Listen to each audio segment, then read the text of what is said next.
Your excellency प्रधानमंत्री Ishiba जी, भारत और Japan के बिजनेस लीडर्स, देवी और सज्जनों, नमस्कार। कोनिचिवा। मैं आज सुबह ही टोक्यो पहुंचा हूं। मुझे बहुत खुशी है कि मेरी यात्रा की शुरुआत बिजनेस जगत के दिग्गजों के साथ हो रही है और उसमें से आपसे बहुत लोग हैं जिनसे मेरा व्यक्तिगत परिचय रहा है। जब मैं गुजरात में था तब भी और गुजरात से दिल्ली आया तो तब भी आप में से कई लोगों से बहुत ही निकट परिचय मेरा रहा है और मुझे खुशी है कि आज सबसे मुझे मिलने का अवसर मिला है। मैं प्रधानमंत्री इशिबा का विशेष रूप से आभार व्यक्त करता हूं कि वे इस फोरम से जुड़े हैं। उनके बहुमूल्य वक्तव्य के लिए मैं उनका अभिनंदन करता हूं। साथियों, भारत की विकास यात्रा में जापान हमेशा एक अहम पार्टनर रहा है। मेट्रो से लेकर मैन्युफैक्चरिंग तक, सेमीकंडक्टर से लेकर स्टार्टअप्स तक, हर क्षेत्र में हमारी साझेदारी आपसी विश्वास का प्रतीक बनी है। जापानी कंपनियों ने भारत में $40 बिलियन से ज्यादा का निवेश किया है। मात्र पिछले 2 वर्षों में $13 बिलियन का प्राइवेट इन्वेस्टमेंट हुआ है। जेबीआईसी कहता है कि भारत सबसे प्रॉमिसिंग डेस्टिनेशन है। जेट्रो बताता है कि 80% कंपनियां भारत में एक्सपांड करना चाहती है और 75% ऑलरेडी मुनाफे में है। यानी in India capital does not just grow, it multiplies. साथियों, पिछले 11 वर्षों में भारत के अभूतपूर्व ट्रांसफॉर्मेशन से आप सब भली भांति परिचित है। आज भारत में पॉलिटिकल स्टेबिलिटी है, इकोनॉमिक स्टेबिलिटी है, पॉलिसी में पारदर्शिता है, प्रिडिक्टिबिलिटी है। आज भारत विश्व की सबसे तेज ग्रो करने वाली मेजर इकोनॉमी है और बहुत जल्द विश्व की तीसरी सबसे बड़ी इकोनॉमी बनने जा रहा है। वैश्विक ग्रोथ में भारत 18% योगदान दे रहा है। भारत की कैपिटल मार्केट्स में अच्छे रिटर्न्स मिल रहे हैं। एक मजबूत बैंकिंग सेक्टर भी है। लो इन्फ्लेशन और लो इंटरेस्ट रेट्स, करीब $700 बिलियन के फॉरेक्स रिजर्व है।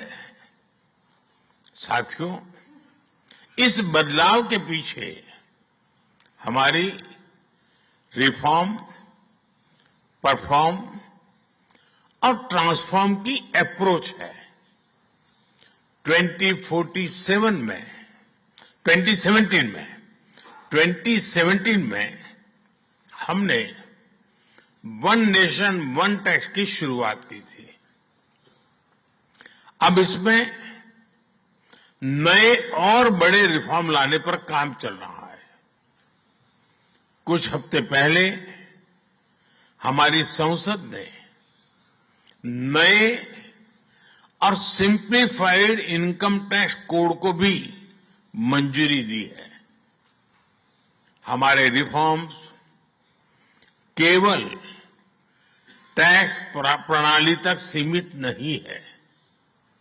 हमने ईज ऑफ डूइंग बिजनेस पर बल दिया है। बिजनेस के लिए सिंगल डिजिटल विंडो अप्रूवल की व्यवस्था की है। हमने 45,000 कंप्लायंसेस रेशनलाइज किए हैं। इस प्रक्रिया को गति देने के लिए डीरेगुलेशन पर एक उच्च स्तरीय कमेटी बनाई गई है। डिफेंस और स्पेस जैसे सेंसिटिव क्षेत्रों को प्राइवेट सेक्टर के लिए खोल दिया गया है। अब हम न्यूक्लियर एनर्जी सेक्टर को भी खोल रहे हैं। साथियों, इन रिफॉर्म्स के पीछे हमारा विकसित भारत बनाने का संकल्प है, हमारा कमिटमेंट है, कन्विक्शन है और स्ट्रेटेजी है। और विश्व ने इसे रिकॉग्नाइज ही नहीं, एप्रिशिएट भी किया है। S&P ग्लोबल ने 2 दशक बाद भारत के क्रेडिट रेटिंग अपग्रेड किए हैं। The world is not just watching India, it is counting on India. साथियों, अभी भारत जापान बिजनेस फोरम की रिपोर्ट प्रस्तुत की गई। कंपनियों के बीच हुई बिजनेस डील्स, इसका बड़ा विस्तार से वर्णन दिया गया। इस प्रगति के लिए मैं आप सभी का बहुत बहुत अभिनंदन करता हूं।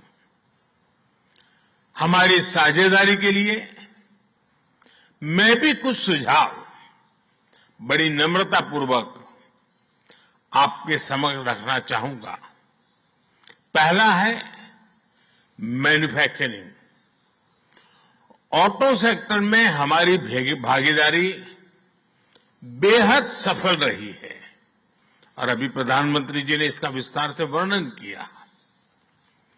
हम साथ मिलकर वही magic batteries, robotics, semiconductor, ship building और न्यूक्लियर एनर्जी में भी दोहरा सकते हैं। साथ मिलकर हम ग्लोबल साउथ, विशेषकर अफ्रीका के विकास में अहम योगदान दे सकते हैं। मैं आप सबसे आग्रह करता हूं, कम make in India, make for the world. Suzuki और डाइकिन की सक्सेस स्टोरीज आपकी भी सक्सेस स्टोरीज बन सकती है। दूसरा है टेक्नोलॉजी और innovation. Japan tech powerhouse है और भारत एक टैलेंट पावर हाउस है।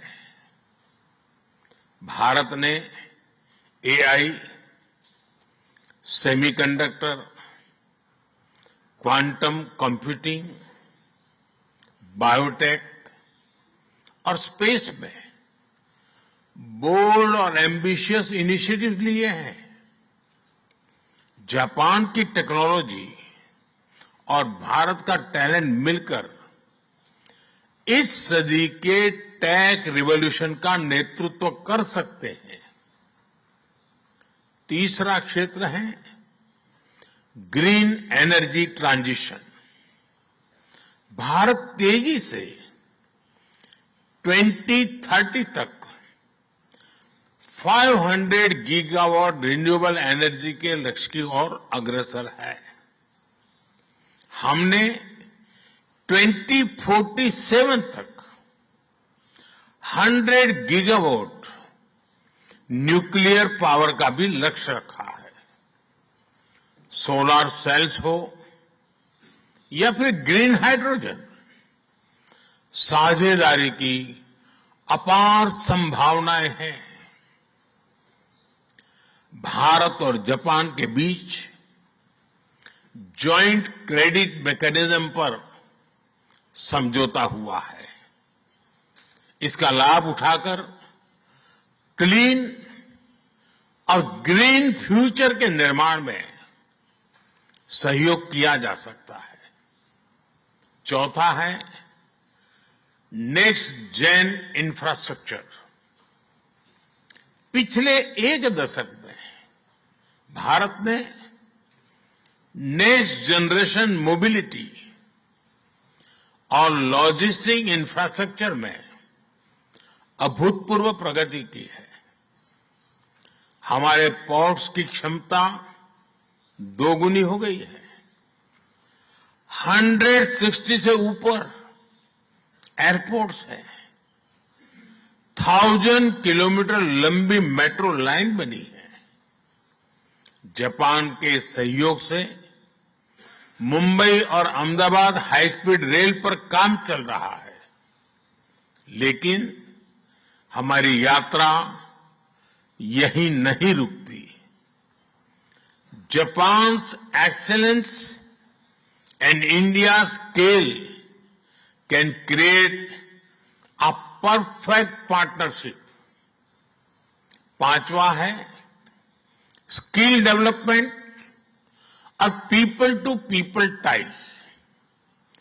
भारत का स्किल्ड युवा टैलेंट वैश्विक जरूरतें पूरी करने की क्षमता रखता है।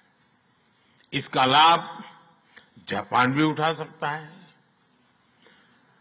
आप भारतीय टैलेंट को जापानी भाषा और सॉफ्ट स्किल्स में ट्रेनिंग दें और मिलकर एक जापान रेडी वर्कफोर्स तैयार करिए। A shared workforce will lead to shared prosperity। साथियों, अंत में मैं यही कहना चाहूंगा, India and Japan's partnership is strategic and smart, powered by economic logic. We have turned shared interest into shared prosperity. India is the springboard for Japanese businesses to the global south. Together, we will shape the ASEAN century, Asian century for stability, growth and prosperity। इन्हीं शब्दों के साथ मैं प्रधानमंत्री Ishiba जी और आप सभी का आभार प्रकट करता हूं। अरिगातो गोजाइमास। बहुत बहुत धन्यवाद।